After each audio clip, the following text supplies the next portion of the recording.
오늘도 하나님을 예배하시는 모든 분들에게 주님의 은혜 평강이 함께 하시기를 주님의 이름으로 축원합니다.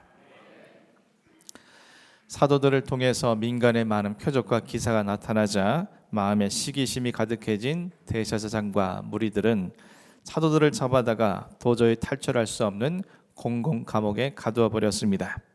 하지만 그 이튿날 사도들은 감쪽같이 사라져 버리고 말았습니다. 어찌된 일인지 몰라서 당황하던 그들에게 어떤 사람이 다가와 사도들이 지금 성전에서 사람들에게 복음을 전하고 있느라고 가르쳐 주었습니다. 이에 성전 맡은 자와 부하들이 사도들을 다시 잡아다가 사내들인 공회 재판장에 세웠습니다. 그리고 이번에는 대제사장이 직접 사도들을 신문했습니다. 대제사장은 사도들에게 이전 사내들인 공회에서 다시는 예수의 이름으로 말하지도 전하지도 말라고 말한 그들의 명령을 왜 어긴 것인지, 그리고 자신들이 예수의 죽음의 피를 자신들에게 돌리려고 한 사도들의 잘못에 대해서 강하게 신문했습니다. 그러자 사도들은 자신들을 신문하는 그들을 향해서 너희가 아무리 세상의 모든 권력으로 우리들을 위협하고 신문한다 할지라도 너희는 사람에 불과하다는 사실을 명시하면서 자신들은 하나님을 섬기는 자로서 사람에게 순종하는 것보다 하나님께 순종하는 것이 마땅한 일이기에 하나님의 뜻하신 바 예수님의 그리스도 되심을 사람들에게 증언하는 것임을 담대하게 선포했습니다. 그리고 그들에게 이렇게 증언했습니다. 본문 30절 말씀입니다. 너희가 나무에 달아 죽인 예수를 우리 조상의 하나님이 살리시고. 베드로와 사도들은 대제사장과 무리들이 마치 억울하다는 듯이 무고한 자신들에게 예수의 죽음의 피를 돌리려 한다는 그들의 주장에 대해서 그들이 예수님을 죽인 것이 정확한 사실이라고 다시 한번 못 박아 이야기했습니다. 그런데 특이할 만한 것은 베드로가 이전 사내들인 공회에서는 그들이 예수님을 십자가에 못 박아 죽였다라고 말한 반면에 오늘 본문에서는 나무에 달아 죽였다라고 말하고 있다는 점입니다. 이는 베드로와 사도들이 어떤 의도를 갖고 이와 같이 일부러 말한 것임을 우리는 짐작할 수 있습니다.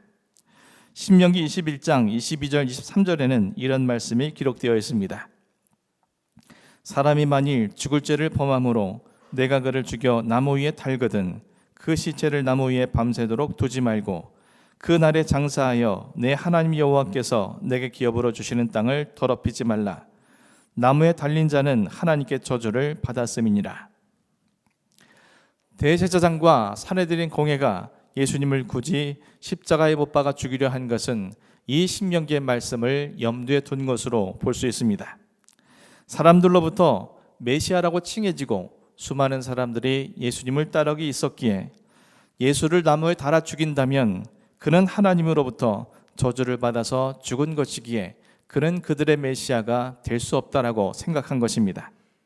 더 나아가서 자신들의 기득권을 지키기 위해서 예수를 죽인 것이지만 그 사실이 저주받아 죽은 것으로 포장할 수 있었기 때문에 그들은 이처럼 행한 것이었습니다.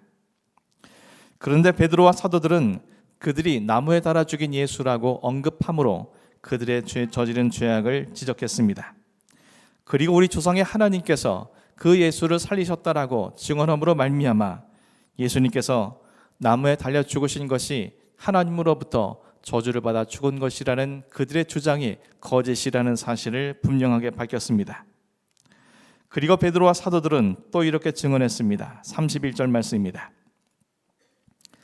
이스라엘에게 회개함과 죄 사함을 주시려고 그를 오른손으로 높이사 임금과 구주로 삼으셨느니라.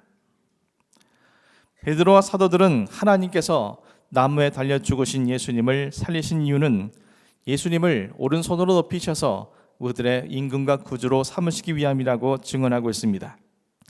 그리고 하나님께서 예수님을 그들의 임금과 구주로 삼으신 것은 그들에게 회개함과 죄 사함을 주시기 위함이라고 밝히고 있습니다. 즉 하나님께서 당신의 아들이시자 메시아이신 예수님을 저주를 받아 나무에 달아 죽게 하신 것도, 그리고 또 그를 살리셔서 이스라엘의 임금과 구주가 되게 하신 것도 결국 그들에게 회개함과 죄사함을 주기 위함이라는 것입니다. 이와 같은 관점으로 보게 될 때 대제사장과 사내들인 공회는 임금이자 구주이신 예수님을 하나님께 저주받은 자처럼 나무에 달려 죽게 함으로 말미암아 자신들에게 열린 회개함과 제사함의 길을 스스로 부정해버리는 어리석음을 범하게 된 것입니다. 베드로와 사도들은 또 이렇게 말했습니다. 우리는 이 일의 증인이요. 사도들은 자신들이 예수 그리스도께서 이스라엘에 속해 있는 자신들에게 회개함과 죄사함을 주시기 위해서 친히 저주를 받아 나무 위에 달려 죽으시고 그런 예수님을 하나님께서 살리심으로 자신들의 임금과 구주가 되신 것의 증인이라고 선포하고 있습니다. 증인이라는 것은 자신들이 직접 듣고 본 것을 진술하는 사람이므로 사도들이 자신들을 위협하는 대제사장과 사내들인 공회 앞에서 이처럼 담대하게 자신들이 증인임을 밝힐 수 있었던 것은 이 모든 것이 자신들이 직접 보고 들은 것이기 때문이었습니다. 그렇다면 그들이 경험한 것이 무엇이겠습니까? 예수 그리스도께서 나무에 달려 죽으셨다는 사실과 그 예수 그리스도를 하나님께서 살리셨다는 사실, 무엇보다 그런 말미암아 자신들이 회개함과 죄사함을 받았다는 사실을 직접 경험하고 보고 들은 것이기에 이처럼 자신들의 목숨을 촌각을 다투는 순간에서도 전혀 위축되거나 두려워하지 않고 이와 같이 고백할 수 있었던 것입니다. 사랑하는 성도 여러분, 주님은 우리의 죄를 대신해 친히 저주받은 바 되어서 나무에 달려 죽으셨습니다. 그리고 하나님께서는 그 예수님을 우리의 임금과 구주가 되게 하셨습니다. 이 모든 것은 결국 우리에게 회개함과 죄사함을 주시기 위한 섭리였습니다. 그렇다면 오늘 우리가 예수 그리스도의 대속의 죽으심을 믿는다는 것과 지금 주님께서 나의 임금과 구주가 되셨다는 사실을 고백한다는 것은 결국 우리의 삶에 반드시 회개함과 죄사함이 있어야 한다는 의미일 것입니다. 그렇다면 회개라는 것은 도대체 무엇입니까? 우리가 회개라는 말과 가장 많이 혼동하는 단어가 자복이라는 단어입니다. 자복이란 헬라어로 엑소몰로게오라는 단어를 사용하는데 이 단어는 크게 세 가지 의미를 갖습니다. 첫 번째 의미는 고백하다는 뜻입니다. 제가 이러이러한 잘못을 했습니다 라고 고백한다는 뜻입니다. 두 번째 의미는 동의하다입니다. 이는 자신의 잘못에 대해 지적한 것들에 대해서 자신이 인정하고 동의한다라는 뜻입니다. 세 번째 의미는 약속하다라는 뜻으로 앞으로는 잘못을 범치 않고 바르게 살겠습니다 라고 다짐한다는 뜻입니다. 자복이라는 단어가 이처럼 세 가지 의미를 갖고 있지만 이 단어들이 갖고 있는 공통점은 고백이든 동의든 약속이든 그 모든 것은 다 입으로 말로서만 한다는 사실입니다. 이에 반해서 회개란 헬라어로 메타노에오라는 단어인데 이 단어는 아예 돌아서거나 길을 바꾼다는 의미를 가지고 있습니다. 예를 들어서 동쪽으로 가던 사람이 자신의 방향이 틀렸다는 것을 깨닫게 되었을 때 즉시 180도 돌아서 서쪽으로 향하는 것을 말합니다. 또는 한쪽 길로 가다가 그 길이 아니라는 것을 알게 된 이후에 다른 쪽 길로 길을 바꾸는 것을 의미하는 단어이기도 합니다. 그리고 이 단어는 손에 쥐고 있던 것을 놓아버린다라는 뜻도 가지고 있습니다. 이러한 뜻들이 갖고 있는 한 가지 공통된 뜻은 결국 이 모든 것은 철저하게 행동으로 이어진다는 것입니다. 자복이 회개의 시작일 수는 있지만 자복이 회개 그 자체일 수는 없습니다. 즉 하나님께 자복한 것을 행동으로 옮긴 것이야말로 진정된 의미의 회개라는 것입니다. 오늘날 우리를 포함한 많은 그리스도인들이 회개에 이르지 못하고 자복의 수준에 머물러 있는 것을 종종 확인하게 됩니다. 여러 방법을 통해서 나의 잘못을 지적하시는 하나님의 말씀 앞에 자신의 죄를 인정하고 자신의 죄를 고백하고 다시는 그렇게 살지 않겠노라고 바른 삶을 약속하는 것까지는 가능하지만 이 모든 것이 삶으로 이어지는 경우는 매우 드물다는 뜻입니다. 때문에 예배 시간 하나님 앞에 나와서 나의 모든 죄에 대해서 자복하고도 자복하면 자복할수록 그것을 삶으로 옮기지 못한 자기 자신에 대한 자책감으로 말미암아 하나님 앞에 나왔음에도 우리의 마음을 무겁게 짓누르는 것을 우리는 부인할 수가 없는 것입니다. 어떻게 하면 자복이 아닌 회개 수준에 이르는 성숙한 신앙인이 될 수 있겠습니까? 세례 요한의 사역의 중심은 회개하라는 선포에 있습니다. 누가복음 3장에서 그는 회개에 합당한 열매를 맺으라고 사람들에게 촉구했습니다. 이는 회개가 반드시 행동으로 삶으로 드러나야 한다는 뜻입니다. 그리고 각계각층의 사람들에게 구체적으로 회개의 삶을 사는 것은 어떤 것인지 그들에게 제시한 바가 있습니다. 세례 요한의 메시지를 들은 사람들은 너나 할 것 없이 우리가 무엇을 해야 하느냐며 세례 요한에게 질문을 던졌습니다. 그러자 세례 요한은 가장 먼저 가진 자들에게 말했습니다. 옷 두 벌 있는 자와 먹을 것이 있는 자, 즉 경제적 여유가 있는 사람들은 여유가 없는 사람들에게 나누어 주는 것이 회개의 삶이라는 뜻입니다. 이제까지 움켜쥐려고만 했던 자신의 삶을 돌이켜 나누는 삶을 사는 것이 진정한 의미의 회개라는 것입니다. 또한 할당된 세액보다 더 많은 세금을 걷어 자신의 이익을 취하던 세리들에게는 더 이상 부과된 것 이외에는 거두지 않는 것이 회개라고 가르쳐 주었습니다. 이어서 자신의 사익을 위해 사람들의 생명을 함부로 대하던 군인들에게는 강탈하지 말며 거짓으로 고발하지 말고 받는 급료로 속한 줄을 아는 것이 회개의 삶이라고 그들에게 가르쳐 주었습니다. 세례 요한은 자신이 어떻게 해야 하느냐며 질문을 던진 사람들을 향해서 그들이 잘못한 것이 무엇이고 앞으로 어떻게 살아가야 하는지 자세하고 그리고 올바른 지침을 전해 주었습니다. 그리고 이것은 모두 자복이 아닌 철저한 삶의 변화를 통해서만 이루어져야 한다는 것을 그들에게 촉구하였습니다. 하지만 그렇다고 그들이 자신들의 잘못을 정확하게 짚어준 세례 요한의 말을 듣고 회개에 이르렀던 것은 아닙니다. 마가복음 1장 4절 5절 말씀이 이렇게 증언합니다. 세례 요한이 광야에 이르러 죄사함을 받게 하는 회개의 세례를 전파하니 온 유대 지방과 예루살렘 사람이 다 나아가 자기 죄를 자복하고 요단강에서 그에게 세례를 받더라. 세례 요한은 바른 말로 질책하고 회개를 촉구했지만 그들은 단지 자복했을 뿐이었습니다. 그리고 그들의 자복이 회개의 삶으로 이어지지는 않았습니다. 결국 세례 요한처럼 야단치고 명령하는 것으로는 그들로부터 자신의 잘못에 대한 고백과 동의와 약속은 받을 수 있을지 모르지만 그 자복을 통해서 회개까지 이르게 하는 것에는 역부족이라는 사실을 말해주고 있습니다. 한편 같은 부류의 사람임에도 불구하고 자복의 수준이 아닌 회개의 수준에 이른 사람들에 대해서 성경은 소개해주고 있습니다. 아리마대 사람 요셉은 부자였습니다. 그리고 니고데모 역시 존경받는 산헤드린 공회원이었습니다. 가진 것이 많고 지위가 높은 사람들이라는 것은 결국 그만큼 잃어버릴 것이 많다는 뜻입니다. 하지만 그들은 국사범으로 십자가에 못 박혀 처형되신 예수님의 시신을 빌라도에게 요구했고 향품을 발라 장사하였으며 자신을 위해 준비해 두었던 새 무덤에 모셨습니다. 예수님께서 그들에게 세례 요한처럼 자신의 가진 것 중에 다른 사람들에게 나누어 주라는 말씀을 단 한 번도 들은 적이 없지만 그들은 모든 것을 감수하고 예수님을 위해서 기꺼이 자신의 가진 것을 내어놓은 것입니다. 세리장이자 부자였던 삭개오는 세리장이라는 그의 직책만큼이나 불의한 사람이었습니다. 성경은 그가 키가 작았다라고 기록하므로 몸에 불구였다는 사실을 말해주고 있습니다. 그랬던 만큼 다른 사람들이 자신을 깔보지 못하도록 그는 더욱더 지위와 돈에 집착하는 사람이었을 겁니다. 하지만 그는 예수님께서 그를 만나주시고 찾아가 주셨을 때 자신의 소유 절반을 사람들에게 내어줄 것이며 다른 사람의 것을 속여 빼앗은 것이 있다면 내 갑절이나 갚겠다고 선언했습니다.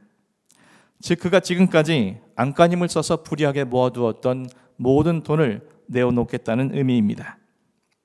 이 또한 예수님께서 그에게 불이하게 모은 세금을 가난한 사람들에게 나누어 주라고 단 한 번도 말씀하지 않으셨지만 그는 스스로 이처럼 결단하여 선언했습니다. 바른 믿음의 사람으로 삭개오를 소개하고 있다는 것은 결국 그가 자복이 아닌 실행으로 이 모든 것을 옮겼음을 우리는 유추할 수 있습니다. 예수님이 십자가에 처형될 때 그 처형을 집행했던 사람은 로마 군인 중에 백부장이었습니다.